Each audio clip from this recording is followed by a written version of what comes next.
In this session, we're going to finish reading chapter 1. We're going to find out what happened to that little girl in the red dress. Besmore and Rolf and I drove that afternoon to Idaho Springs to visit Mrs. Marshall, and we stayed overnight. I hadn't returned home for more than 10 minutes when the lady caretaker from the cabins next door came shuffling through the dust in her felt slippers. Irma had just dropped by to check that all was okay with us. I put on the coffee pot, wondering why all of a sudden so many visitors. And in the morning, too. Irma, though, often came over to sit near the window in the warm east sun, bouncing Rolf on her knee while keeping an eye open for any customers coming into the store. "Ain't it a terrible thing, that kidnapping?"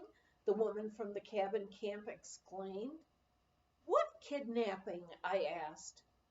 "Well, just 2 days ago," she went on. "Those gals who rented one of my cabins took off, and it's believed they took that poor woman's child with them." "What?" I shouted. "Do you mean when they put her in that car they were kidnapping her? I thought they were probably just going on a picnic." "You mean you saw them take her away and you saw the car?" asked Irma. "The sheriff's been asking if anyone saw anything. We've got to let him know, Edna." "Would one of you call him?" I asked. "I don't even know who the sheriff is." I felt sad and frightened and wondered where the poor little girl was now. It was supper time when the sheriff knocked. With him was a tall man I'd not seen around Dillon. "Mrs. Dercum," the sheriff said, "this here's Mr. Grant, the district attorney from Leadville, and we understand you saw the kidnapping." "And just why didn't you report it?" Mr. Grant asked in a very quiet voice, a voice that sounded almost threatening. "For one thing, Mr. Grant, I didn't realize it was a kidnapping. Also, the little girl had been hanging around and following those women for about a month. I thought they were just humoring her, dressing her up in their clothes and letting her come along on a picnic. It was in the morning before lunch and in broad daylight, too," I exclaimed.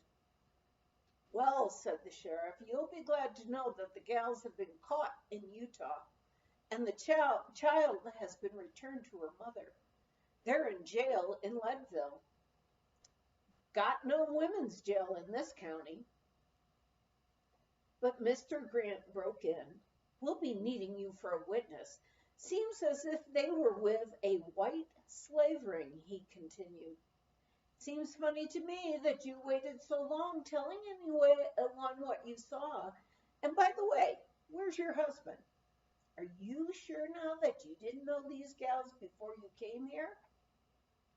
I was speechless. But not my mom.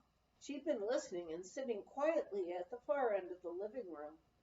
But at the last question, she stood up, straight and erect, all 4 feet 10 inches of her, and glared at the men. You'll get out of here," she started in her strong Norwegian accent. They looked astounded, but the sheriff grinned, got up, and walked out, leaving the flustered district attorney to follow. But I was worried. I thought, what if it is a gang? That was an Illinois license plate, and those women were from California. I've read about silencing witnesses. My mother just must have noted my worry, because she said, "I must tell you what my Finnish grandmother once told me. I've never forgot it. She said, 'The witless one lies awake all night and worries, and in the morning his woe is just as it was.'" So I went to bed and slept soundly. In the morning, the sheriff knocked at my door. "You'll be glad to know, Mrs. Dercum, that those 2 gals confessed, so you won't be needed as a witness. And I apologize to both of you for worrying you." I laughed with relief and told them, I guess my mom took care of the worrying part, so it wasn't all that bad. Early mornings in Dillon, it was often 15 to 30 degrees with frost on the roofs. The air practically crackled, it was so crisp and clear. The sky was an unbelievable deep blue. With a slight breeze, the laundry would dry in minutes. Max wrote to me that he might go to the West Coast and work in logging there, which has A1 priority for the nation's war needs. Much timber is needed for docks, shipbuilding, and piling. Of course, that is, unless I'm drafted, he said. In August, I wrote to Max, I've been trying to buy a 375-acre ranch, which almost adjoins ours. It's at the foot of Loveland Pass and is called the Fry Ranch. Mr. Fry, who lives in Golden, wants $5,000 for it. His sister said they'd take $4,500. Remember that your grandmother said she'd loan us that amount? You think we should accept her offer? With the war on, I don't know when we'll be and I don't know where we'll be and how long the war will last. We might not get back here for 10 years or more. I sometimes despair we'll never get back. I've learned to love it so much, the valley, the mountain, and the people. When large produce and other trucks came through town, they had to make a sharp right angle turn at the Dillon Inn. One early morning in September, I was lying in bed, half awake, when I heard the sound of a big truck heading toward town from the south. I could tell by its approach that it was coming much too fast to make the turn at the inn. Jumping out of bed, I ran to the front window just as it roared past. The driver threw on the brakes, but it didn't do much good as it skidded sideways and turned over at the junction, just missing the Conoco's gas station and Eric Erickson's log house. The truck was loaded with peaches. As the trailer part of the truck slowly tipped sideways, the peaches poured out. I grabbed my bathrobe, slippers, and a wash tub and tore out the door. From the doors up and down Main Street and the side streets came women who flew along with colorful or drab bathrobes pulled over their shoulders, all carrying wash tubs and converging on the hapless truck. In no time at all, the peaches disappeared, and so did all the women. The truck driver was okay, but his screaming at all of us women was to no avail. August went by, September came.